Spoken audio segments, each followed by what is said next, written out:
안녕하세요. 저는 30대 중반의 여성입니다. 저와 남편은 일반 회사원이고 평범한 집에서 딸과 함께 셋이서 살고 있어요. 저희 부부는 얼마 전 각자의 길을 가고 부부의 연을 끊을 뻔했지만 화해하고 지금은 아주 잘 살고 있습니다. 오늘은 제 이야기를 여러분들께 들려드리려고 이렇게 사연을 써봐요.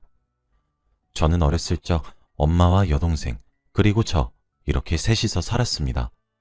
아빠는 공장에서 일을 하다가 사고가 나셔서 일찍 돌아가셨고 저희는 한순간에 집안의 가장을 잃게 되었죠. 아빠 혼자 일을 하셔서 저희 집의 생계를 유지하고 계셨기에 아빠의 죽음은 저희 집에 가난을 불러일으켰습니다. 학생이었던 저희는 어쩔 수 없이 일을 하지 못했고 엄마가 일을 해야 했죠. 엄마는 아빠의 죽음을 슬퍼할 틈도 없이 열심히 일을 했지만 여자 혼자 딸이 둘이나 있는 집을 꾸려나가기엔 벅찼어요. 엄마는 정말 집에 잘 들어오지 못할 정도로 밤낮 없이 하루 종일 일을 하셨고 저는 집에서 어린 동생을 제가 돌보면서 살았어요.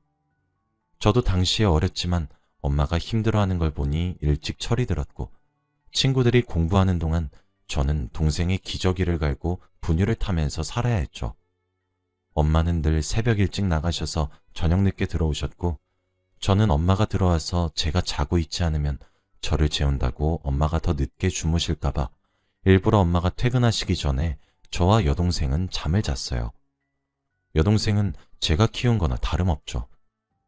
아무튼 저는 경제적으로 어려운 집안이었기에 대학은 꿈도 꾸지 못했고 하루라도 더 일찍 일을 해서 돈을 벌고 엄마를 조금 도와주고 싶었어요.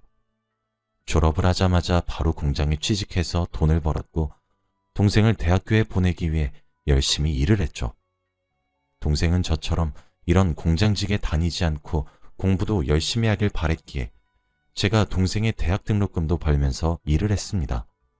제가 일을 하니까 엄마는 예전만큼 일을 하지 않아도 되었고 다른 평범한 집안의 엄마처럼 정시에 출근하고 정시에 퇴근하셨어요. 대신에 제 일상이 없어지고 일만 해야 하기만 했지만 제가 희생해서 엄마와 동생이 행복하다면 저는 그것만으로도 만족했습니다. 평생 일만 하다 죽을 정도로 일을 열심히 했고 당연히 결혼은 꿈도 꾸지 못했죠. 그런데 엄마가 어느 날 밤 늦게 퇴근하고 왔는데 원래라면 자고 있어야 할 엄마가 거실에 불도 안 켜고 앉아 있더라고요. 저는 너무 놀라서 안 자고 뭐 하냐고 물어보니 엄마가 조용히 이야기 좀 하자고 하는 겁니다. 처음 보는 엄마의 진지한 모습에 조금 놀랐고 엄마 앞에 앉았더니 엄마는 제 손을 꼭 잡으시면서 민영아, 너도 이제 네 인생 살아. 너 지금 하루 종일 일만 하면서 쉬는 날 없이 살고 있잖니. 엄마는 우리 딸이 이렇게 청춘 보내는 건 싫어. 지금이라도 좋은 남자 만나서 결혼해라. 라고 했죠. 엄마는 자신처럼 돈에 얽매이지 말라면서 지금이라도 좋은 남자를 만나 가정을 꾸리고 살았으면 좋겠다고 했는데 저는 제가 없으면 아직 백수인 동생과 엄마가 경제적으로 힘들 걸 알았기에 선뜻 알겠다고 대답하지 못하고 허공만 바라보고 있었습니다. 그때 제 마음을 읽으셨는지 네 동생은 걱정 말고 어릴 때부터 네가 친구들이랑 안 놀고 동생만 챙길 때 엄마가 얼마나 마음 아팠는지 아니?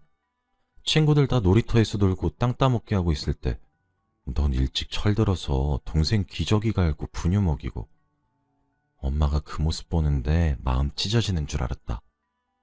늦었지만 엄마가 이제라도 엄마 노릇 할 테니까 이제 동생이랑 엄마 걱정 말고 편히 하고 싶은 거 하면서 살아 우리 딸 라고 했어요.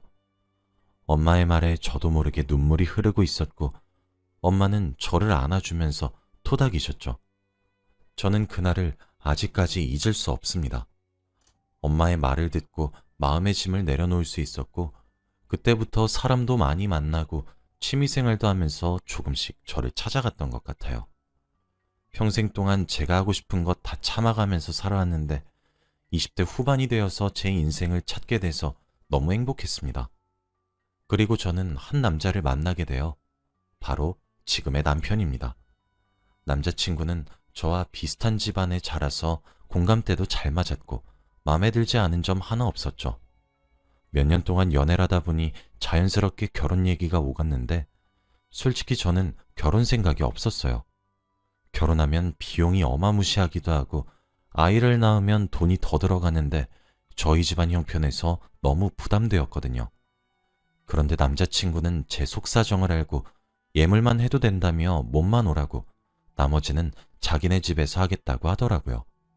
그렇게 결혼을 허락받으러 남자친구 부모님 댁으로 인사를 드리러 갔는데 제가 예물만 하니까 안 좋게 보실 줄 알았는데 다행히도 잘 대해주시더라고요. 시아버지는 정말 인품도 좋으시고 말도 다정하게 해주셔서 잠시 아버지의 품을 느낀 것 같이 포근했습니다. 시어머니도 집안에 딸이 없어서 딸이 생긴 것 같다고 좋아해 주셨고요. 당연히 저희 엄마와 동생도 남자친구를 좋아해 주셔서 결혼을 지체할 이유가 없었습니다. 결혼을 정식적으로 허락을 받고 그때부터 결혼 준비를 시작한 것 같아요. 그런데 제가 신혼집을 구하고 청첩장을 디자인하고 웨딩드레스를 고르는 등 결혼 준비를 하는데 시어머니의 손길이 닿지 않은 곳이 없습니다. 저와 시어머니는 의견이 잘 맞지 않았거든요. 그래도 제가 며느리고 전부 다 시댁에서 지원을 해주시니까 감사한 마음에 아무 말 안 하고 시어머니가 하라는 대로 다 했습니다. 그렇지만 웨딩드레스는 제가 입고 싶은 옷을 입고 싶었어요. 일생에서 단 한 번 입으니까요. 그런데 웨딩드레스도 결국 시어머니의 고집을 꺾을 수 없었습니다. 정말 옛날 사람이 입을 것 같은 올드한 웨딩드레스에다가 속살이 하나도 보이지 않고 팔과 목까지 다 가려진 웨딩드레스였어요. 마음에 드는 웨딩드레스를 시어머니께 보여드려도 무시하셨죠. 어쩔 수 없이 결혼 준비는 시어머니가 원하는 대로 했습니다. 그런데 그것도 모자라서 예물은 저희 집에서 준비하는 거라서 저와 엄마가 고르고 있었는데 갑자기 시어머니가 끼시더라고요. 그러면서 자기는 다이아 반지를 가지고 싶다고 말씀하셨죠. 저는 시어머니께 어머니, 저와 엄마는 목걸이 생각하고 있었는데요. 라고 하니 화를 내시면서 자기는 다이아 반지 아니면 안 받겠다고 하더라고요. 예물은 원래 주는 사람 마음대로 주는 거 아니었나요? 저는 그래도 이것만큼은 시어머니 고집대로 되지 않게 목걸이로 밀고 나갔지만 저희 친정엄마가 어차피 결혼 준비 시댁에서 다 비용 지불해 주셨으니까 시어머니가 원하는 다이아 반지로 해드리자고 하더라고요. 그래서 어쩔 수 없이 저와 시어머니 그리고 친정엄마 셋이서 매장으로 갔어요. 그런데 시어머니가 직원에게 제가 찜한 반지 좀 보여주세요 라고 하더라고요. 알고 보니 원하는 다이아 반지가 있었고 이미 호수까지 다 맞춘 상태더군요. 저와 저희 엄마는 결제만 하고 가게에 나오면 됐습니다. 아무튼 저희의 결혼 준비는 이랬고 신혼집에서 드디어 남편과 둘이서 살게 되었어요. 신혼집도 시어머니의 성화에 못 이겨 시댁과 가까운 집으로 잡았고 친정엄마는 타 지역에 살아서 자주 왕래를 하지 못했어요. 시어머니의 고집이 세도 다른 집에서 살면 자주 마주칠 일이 없으니 괜찮을 줄 알았고 남편도 자기 엄마가 별나다는 걸 알고 있어서 저에게 더 잘 대해주었죠. 하지만 저희의 결혼 생활은 저와 남편의 생각과는 정말 많이 달랐습니다. 시어머니는 자기 집 드나들듯이 저희 신혼집에 오셨고 그럴 때마다 자기 심심하다며 밥 해달라 하고 놀아달라고 하더라고요. 저와 남편은 둘 다 일도 하고 그래서 주말엔 좀 쉬고 싶은데 그러질 못하니까 너무 힘들어서 남편이 시아버지에게 말씀을 드렸어요. 시아버지는 몰랐다면서 자기가 시어머니가 못 가게 하겠다고 하더라고요. 정말 시아버지가 시어머니에게 한 소리 하셨는지 한동안 오시지 않았고 저희 부부는 이제 신혼생활을 즐기려고 했죠. 그때 저의 임신 소식을 알게 되었습니다. 왠지 기분이 이상해서 산부인과에 가서 검사를 받아보니 임신 5주차라고 하더라고요. 안정될 때까지 충분한 휴식을 취해야 하고 스트레스를 많이 받으면 안 된다고 하길래 남편은 그때부터 저에게 절대 움직이지 말라며 자기가 집안일이나 저의 수발까지 다 들었습니다. 그리고 양가 부모님들에게도 임신 소식을 전하니 다들 너무 좋아하시더라고요. 그리고 시어머니는 좋아하시면서 은근슬쩍 다시 저희 집에 드나들기 시작하셨습니다. 집에 오니 저 대신 남편이 주방에서 일을 하고 있는 게 보기 싫으셨는지 은근히 저에게 난 우리 아들이 해주는 된장찌개보다 며느리가 해준 된장찌개가 더 맛있는데 며느리가 만들어주면 안 될까? 하며 눈치를 주시더라고요. 처음에는 모른 체하고 몇 번 만들어달라는 음식 만들어드렸지만 제가 배가 점점 불러오고 몸을 가누기도 힘들 때까지 집에 오셔서 이거 해달라 저거 해달라 하시니까 너무 속상했습니다. 손주 생기길 원하시면서 이렇게 며느리를 가만히 놔두지 않으면 안 되는 신부가 너무 짜증이 나더라고요. 너무 속상한 마음에 울어도 보고 문도 잠그고 없는 척도 해봤지만 통하지 않았어요. 결국 시아버지께 다시 전화를 해서 모든 일을 다 설명드리니 한숨을 푹 내쉬면서 그 사람이 또 그려? 내가 그렇게 말을 했는데. 아가, 미안하다. 내가 다시는 그 집에 얼씬도 못하게 하마. 내가 미안해. 하시며 오히려 시아버지께서 사과를 하셨습니다.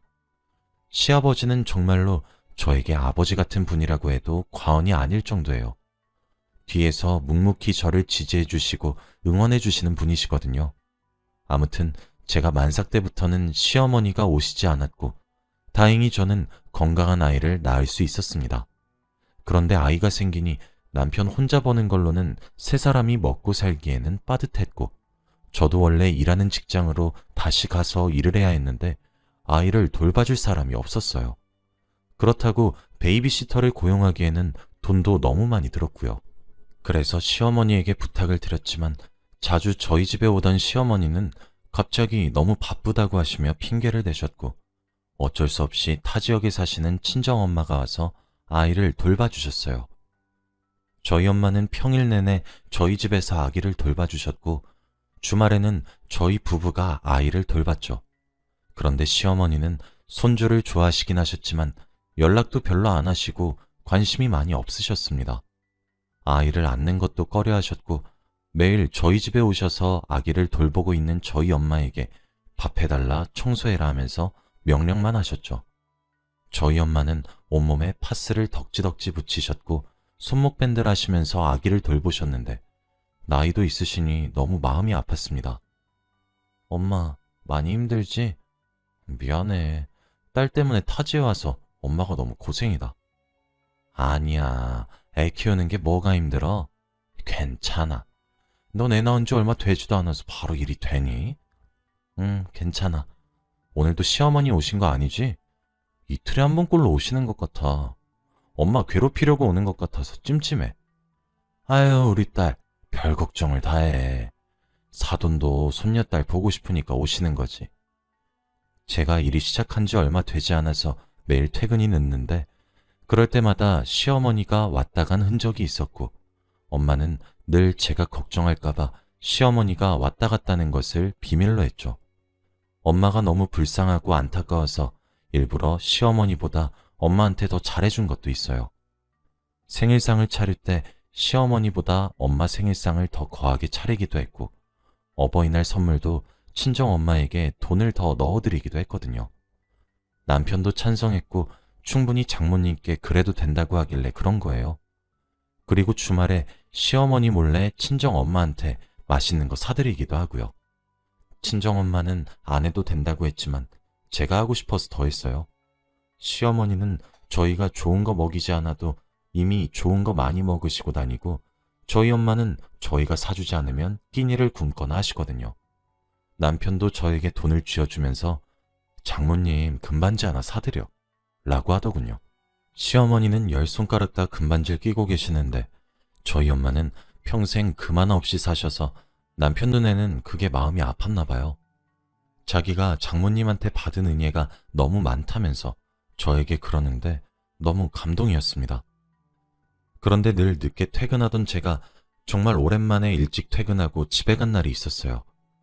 정시에 퇴근한 게 복직 이후 처음일 정도로 매일같이 야근을 했었는데 해가 질 때쯤 집에 가니까 너무 행복하더라고요.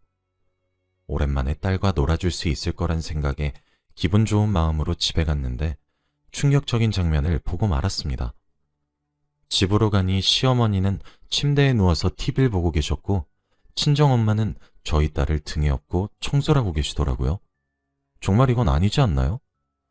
이때까지 시어머니는 거의 매일 저희 집에 오셔서 엄마를 부려먹고 있었던 거였어요.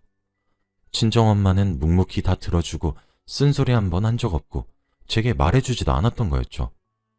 그런데 제 두 눈으로 그 꼴을 확인하니 도저히 참을 수 없더라고요. 시어머니는 과자를 먹으면서 부스러기를 땅바닥에 다 흘리고 있고 TV를 보며 하하호호 웃어대는데 저희 엄마는 그 부스러기를 청소하고 있었고 땀을 흘리며 걸레질하고 있는데 어떤 딸이 웃으며 넘기겠어요? 저는 시어머니에게 말했습니다. 어머니, 이건 아니지 않나요? 저희 엄마가 이 집 가정부도 아니고 같이 청소하고 그런 건 아니더라도 피해는 주시면 안 되죠. 앞으로 저희 집 오지 않으셨으면 좋겠어요. 지금 당장 나가주세요. 뭐? 며느리 너? 아주 시어머니한테 못하는 말이 없다. 내가 오늘 몸이 좀 안 좋아서 하루 누워있는 것 가지고 아주 개못 취급이네. 그리고 사도는 나보다 더 젊잖아. 조금 더 일해도 돼. 엄마, 어머니 오늘 하루 누워 계신 거야? 아니지? 하며 친정엄마에게 물으니 아무 말도 못 하시더라고요. 딱 봐도 매일 이렇게 저와 남편이 없을 때 집에 오셔서 저희 엄마에게 이거 해달라 저거 해달라 했을 게 뻔했죠. 저는 소파에 누워있는 시어머니의 손목을 잡고 현관문으로 끌고 가며 당장 나가세요. 다신 저희 집 오지 마세요. 하며 내쫓으려고 했는데 시어머니는 순간 제 뺨을 때리셨습니다. 야, 이게 드디어 미쳤나? 시작은 네가 먼저 했어. 코앞에 사는 날 두고 네 애밀 불러? 나는 못 믿었니? 손녀딸 내가 잡아먹기라도 해? 나도 우리 아들 잘 키운 엄마야. 그리고 시어머니가 우습지 아주? 이때까지 네가 사돈한테 한 짓들 내가 다 모를 줄 알아? 기껏 며느리 삼으면서 딸처럼 대해줬더니 아주 이게 사람 만만하게 보고 말이야. 어떻게 친정엄마랑 시어머니랑 차별 대우를 해? 저는 정말 화가 났어요. 제가 친정엄마에게 금반지를 사드리고 맛있는 것도 먹으러 다니고 한 것들을 어떻게 알았는지 시어머니가 다 알고 계셨고 차별 대우라고 길길이 날뛰셨죠. 저는 뺨을 어루만지며 어머니가 전에 애는 절대 맡기지 말라고 하셨잖아요. 그리고 저한테 화가 나신 걸 저희 엄마한테 푸시면 되세요? 이미 남편이랑 다 상의하고 저희 엄마에게 해드린 거예요. 당장 제 뺨 때리신 거 사과하세요. 하니 비웃으시면서 짐을 챙기고 저희 집을 나갔습니다. 엄마는 제 뺨을 만져주면서 왜 반항했냐고 오히려 저에게 화를 냈습니다. 저는 그런 엄마에게 왜 이때까지 시어머니 저런 짓 했던 거 말 안 했어? 라고 물었죠. 근데 엄마는 우리 딸 속상해할까봐 그랬지. 사돈한테 미움받으면 안 되잖아. 그리고 결혼할 때 돈 다 대주셨는데 그거 갚는 셈 치는 거지 뭐. 엄만 괜찮아. 라고 하더군요. 정말 가슴이 찢어지는 기분을 그때 처음 느꼈고 불효를 한다는 게 이런 감정이라는 것도 알게 되었습니다. 저는 더 이상 이런 집구석에서 친정엄마가 이런 대우를 받으며 살게 할 수 없었고 퇴근한 남편에게 있었던 상황을 다 설명한 후 이혼을 하자고 했어요. 제가 처음으로 이혼이라는 말을 꺼내니 남편은 동공이 엄청나게 흔들리면서 저에게 무릎을 꿇고 빌더군요. 미안해. 내가 잘못했어. 내가 엄마한테 다시 말할 테니까 이혼만은 제발. 라고 하면서요. 솔직히 흔들리긴 했지만 이렇게 매번 넘어가주면 정신을 제대로 못 차릴 것 같았어요. 그날 저는 간단하게 짐을 싸들고 저와 엄마 그리고 딸 이렇게 셋이서 집을 나왔습니다. 새벽까지 남편은 전화와 문자가 엄청나게 많이 왔는데 다 무시하고 저희는 엄마 집으로 내려갔어요. 다행히 다음 날이 주말이라 회사 출근 걱정은 없었고 오랜만에 본가에 오니까 기분도 좋더라고요. 자기 전 남편이 보낸 문자들을 읽는데 시어머니가 이때까지 저희 엄마를 식모 취급한 이유가 너무 유치했어요. 우리 엄마가 질투해서 그랬대. 딸이 없어서. 차라리 저한테 못되게 구시지 어떻게 사돈을 막대하실 수 있나요? 그때 갑자기 시어머니께서 전화가 오시더라고요. 원래 전화는 잘 안 하시는데 아마 남편에게 쓴소리 한번 들으시고 한마디 하시려고 전화를 한 건가 싶어 마음 다잡고 전화를 받았어요. 역시나 저에게 사과는커녕 소리를 지르셨어요. 네가 나한테 잘했으면 애초부터 이런 일 없었다. 다 네가 자초한 일이야. 라고 말이에요. 그때 갑자기 옆에서 시아버지가 듣고 계셨는지 시어머니의 휴대폰을 뺐으며 전화를 바꾸시더라고요. 아가, 미안하다. 지금 이 사람이 제정신이 아닌 것 같아. 내가 대신 사과할 테니 제발 집으로 돌아오면 안 되겠니? 내가 이렇게 간절히 부탁하마. 라고 말씀하셨죠. 아빠 같은 시아버지께서 이렇게 간곡히 부탁하시니 거절할 수도 없어 아무런 대꾸도 하지 않고 있었어요. 시아버지는 옆에서 얼른 며느리한테 사과하라고 언성을 높이시며 시어머니에게 화를 내셨죠. 결국 시어머니는 저에게 진심이 하나도 담기지 않은 사과를 하셨어요. 아가, 미안하다. 다신 안 그럴게. 앞으로 절대 너희 집에 가지 않을게. 친정엄마도 제 옆에서 통화 내용을 들으시고는 그냥 용서하라고 했고 마음에 내키진 않았지만 그래도 저보다 어른이시니 시어머니의 사과를 받았습니다. 다음날 차를 직접 끌고 본가 앞으로 와준 남편의 차를 타고 딸과 함께 집으로 갔어요. 엄마가 이렇게 힘들게 딸을 키우는 것보다는 그냥 돈 없어도 가사 도우미 구하는 게 좋을 것 같아서 그렇게 하기로 했습니다. 그런데 정말 신기하게도 시어머니는 오시지 않으세요. 가끔 안부 전화만 남편에게 하시지 저희 집에는 일절 오시지 않으십니다. 어차피 와봤자 저희 엄마도 없으니까 올 필요도 없겠죠.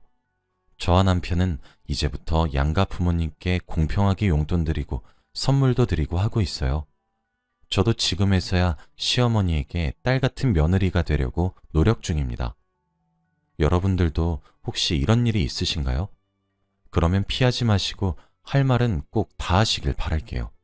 제 이야기는 여기까지입니다. 들어주셔서 감사합니다.